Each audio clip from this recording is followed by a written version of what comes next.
Karomah Syekh Abdul Muhyi Pamijahan Sang Wali Allah dari Tasikmalaya. Syekh Abdul Muhyi Pamijahan adalah wali Allah yang dianugerahi karomah mampu menembus Makkah dari terowongan gua. Goa Safarwadi atau Pamijahan merupakan napak tilas dari pimpinannya para wali, yakni Syekh Abdul Qadir Jailani ketika menerima ijazah ilmu agama dari gurunya. Gua Pamijahan dikenal dengan gua yang memiliki banyak keistimewaan. Gua Pamijahan dulunya disebut dengan Gua Safarwadi.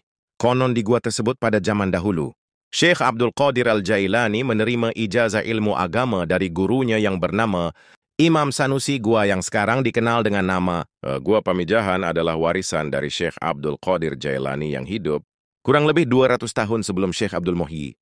Sejak gua ditemukan, Syekh Abdul Muhyi bersama keluarga, beserta santri-santrinya, maka ia bermukim di sana di samping mendidik santri-santrinya. Dengan ilmu agama, beliau juga menempuh jalan tarekat.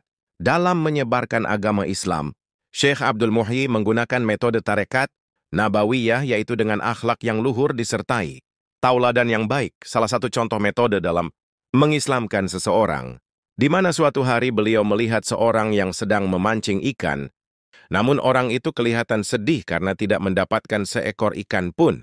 Lalu dihampirinya dan disapa oleh Syekh Abdul Muhyi, "Kau boleh ke stella meminjam kailnya tuan?" Orang tersebut pun memperbolehkannya. Lalu, Syekh Abdul Muhyi pun mulai memancing, akan tetapi terlebih dahulu membaca basmalah dan 2 kalimat syahadat. Ajaib, setiap kail yang dilemparkan ke dalam air, ikan selalu menghampiri dan memakannya. Tidak lama kemudian ikan yang didapat sangat banyak sekali, sampai membuat orang tersebut keheranan dan bertanya kepada Syekh Abdul Muhyi, "Kenapa tuan bisa mendapatkan ikan sedangkan dari tadi tak ada seekor ikan pun yang saya dapat? Lalu apa jampi-jampi yang tuan baca tadi?" Syekh Abdul Muhyi pun menjawab, "Semua karena kuasa Allah Subhanahu wa Ta'ala. Dan yang tadi aku baca adalah doa."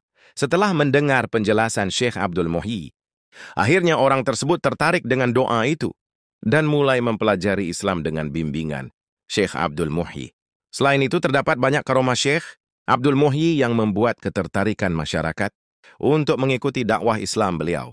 Syekh Abdul Muhyi, selain seorang ulama yang menguasai ilmu agama dengan sangat baik, beliau pun dikenal sebagai seorang yang ahli dalam bidang medis, pertanian, ilmu hisab, serta karomah dalam ilmu olah kanuragan. Dari jasa dan kerja keras beliau dalam berdakwah, menyebarkan ajaran agama Islam di wilayah khususnya Jawa Barat, semoga Allah selalu melimpahkan keberkahan kepada beliau dan juga semoga kita semua bisa meneladani kisah sang guru mulia, Syekh Abdul Muhyi Pamijahan. Amin ya Allah ya Rabbal Alamin.